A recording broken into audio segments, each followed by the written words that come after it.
बात भगवान राम के जन्म से पहले की है, जब भील आदिवासी कबीले के मुखिया अज के घर बेटी पैदा हुई थी। उसका एक नाम श्रमणा और दूसरा नाम शबरी रखा गया। नमस्कार दोस्तों, वीडियो को लास्ट तक देखें। वीडियो अच्छी लगे तो लाइक और चैनल को सब्सक्राइब जरूर करें। इस वीडियो से बहुत कुछ सीखने को मिलेगा। तो चलते हैं वीडियो की ओर। शबरी की मां इंदुमती उसे खूब प्यार करती थी। बचपन से ही शबरी पशु पक्षियों की भाषा समझकर उनसे बातें करती और जब शबरी की मां उसे देखती तो कुछ समझ नहीं पाती थी। कुछ समय बाद एक पंडित ने शबरी के परिवार को बताया कि वो आगे चलकर सन्यासी बन सकती है। इस बात का पता चलते ही शबरी के पिता ने उसका रिश्ता तय कर दिया। जैसे ही शादी का दिन नजदीक आया, शबरी के घर वालों ने खूब सारी बकरियां और अन्य जानवर घर के पास लाकर बांध दिए। एक दिन शबरी का मां जब उसके बाल बना रही थी तो उसने मां से पूछा, इतने सारे जानवर हमारे घर क्यों लाए गए हैं? मां ने जवाब दिया, बेटी, तुम्हारा विवाह होने वाला है, इसलिए हम लोगों ने इनका इंतजाम बलि के लिए किया है। तुम्हारी शादी के दिन ही बलि प्रथा होगी और फिर इनसे स्वादिष्ट भोजन बनाकर सबको परोसा जाएगा। यह सब सुनकर शबरी दुखी हो गई। काफी देर तक शबरी ने उन जानवरों को आजाद करने के बारे में सोचा। सोचते सोचते शबरी के मन में हुआ कि अगर ये जानवर यहां नहीं होंगे तो इनकी बलि रुक सकती है। ऐसा नहीं हुआ तो मेरे घर से कहीं चले जाने पर ही यह बलि रुकेगी। जब मैं ही नहीं रहूंगी तब न विवाह होगा और न ही बलि प्रथा। इससे मासूम जानवर बच जाएंगे। इसी सोच के साथ जानवरों को रखी गई जगह पर शबरी पहुंची। उसने सोचा कि उन्हें खोल देती हूं, लेकिन वो ऐसा नहीं कर पाई। उसके बाद शबरी जंगल की तरफ भागने लगी। भागते भागते शबरी ऋषिमुख पर्वत पहुंच गई। वहां करीब 10,000 आर्षी रहा करते थे। शबरी को लगा कि वो भी इसी जंगल में किसी तरह ऋषि मुनियों की सेवा करके अपना जीवन जी लेगी।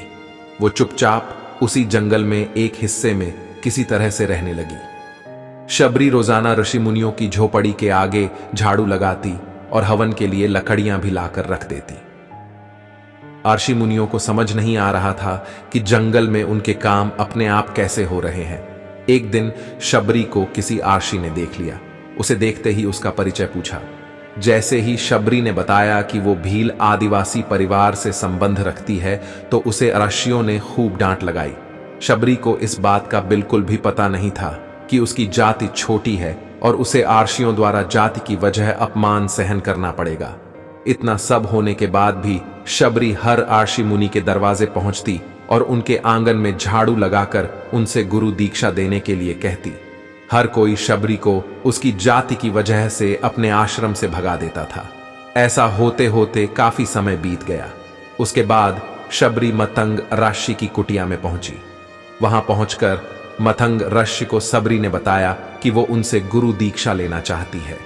उन्होंने खुशी खुशी उसे अपने गुरुकुल में रहने दिया और भगवान से जुड़ा ज्ञान देते रहे। शबरी ने भी अपने गुरु मतंग ऋषि की सेवा करने में कोई कसर नहीं छोड़ी। वो गुरुकुल के भी सारे काम करती थी। शबरी से खुश होकर मतंग ऋषि ने उसे बेटी मान लिया था। समय के साथ मतंग ऋषि का शरीर बूढ़ा हो गया। उन्होंने एक दिन शबरी को अपने पास बुलाया और कहा, बेटी, मैं अपना देह त्यागना चाह रहा हूं। बहुत साल हो गए इस शरीर में रहते रहते। शबरी ने दुखी मन से कहा, आपके ही सहारे मैं इस जंगल में रह पाई हूं। आप ही चले जाएंगे तो मैं जीकर क्या करूंगी? आप अपने संग मुझे भी ले जाइए, मैं भी देह त्याग दूंगी। मतंग ऋषि ने जवाब दिया, बेटी, तुम्हें चिंता करने की जरूरत नहीं है। राम तुम्हारी चिंता करेंगे और ध्यान भी रखेंगे। शबरी ने राम का नाम सुनने के बाद पूछा, वो कौन है और उन्हें मैं किस तरह से ढूंढूंगी? मंतग ऋषि ने बताया, राम कोई और नहीं भगवान हैं। वो तुम्हें सारे अच्छे कर्मों का फल देंगे। तुम्हें उन्हें ढूंढने की कोई जरूरत नहीं है। वो एक दिन खुद तुम्हें खोजते हुए इस कुटिया में आएंगे और तुम्हें उनके हाथों ही मोक्ष मिलेगा। तब तक तुम इसी आश्रम में रहो। इतना कहते ही मंतग ऋषि ने अपना शरीर त्याग दिया।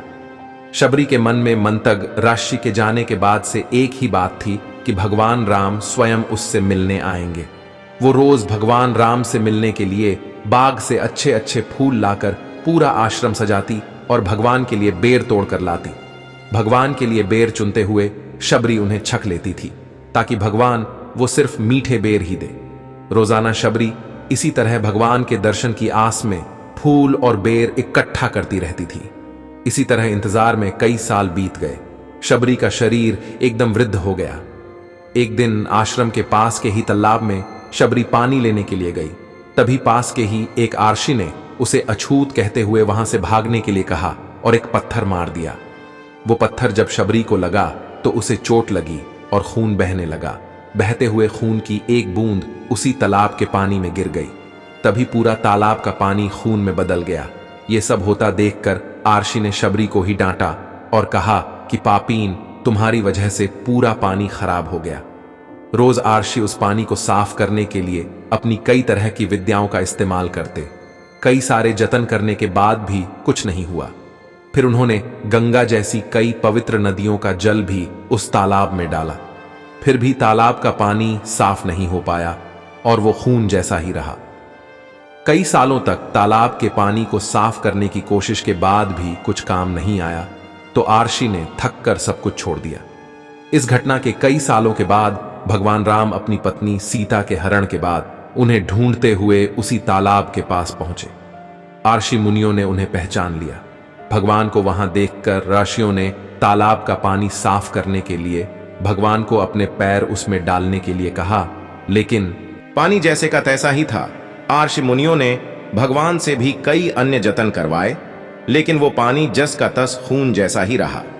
तब भगवान ने अर्षियों से पानी के रक्त में बदलने की कहानी पूछी।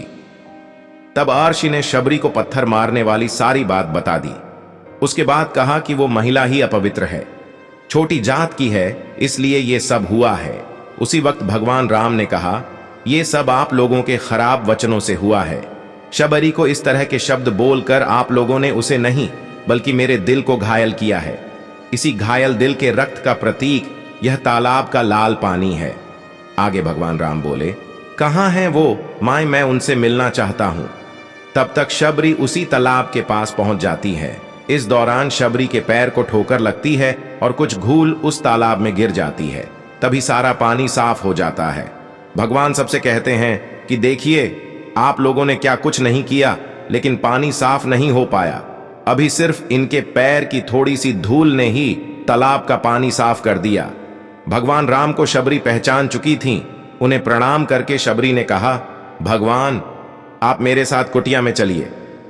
भगवान भी खुशी खुशी शबरी के साथ चल पड़े। फूलों से शबरी ने भगवान राम का स्वागत किया।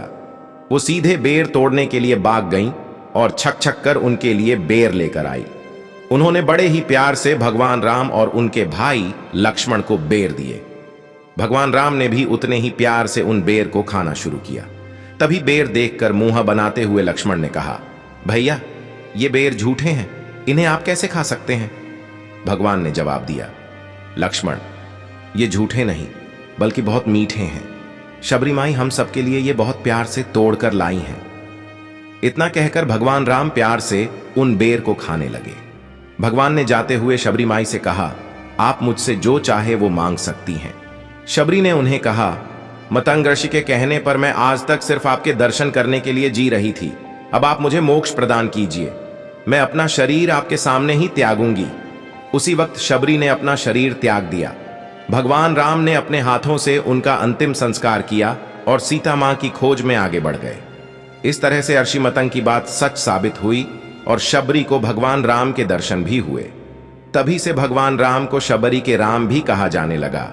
कहानी से सीख, सच्ची श्रद्धा हो तो भगवान के दर्शन जरूर होते हैं।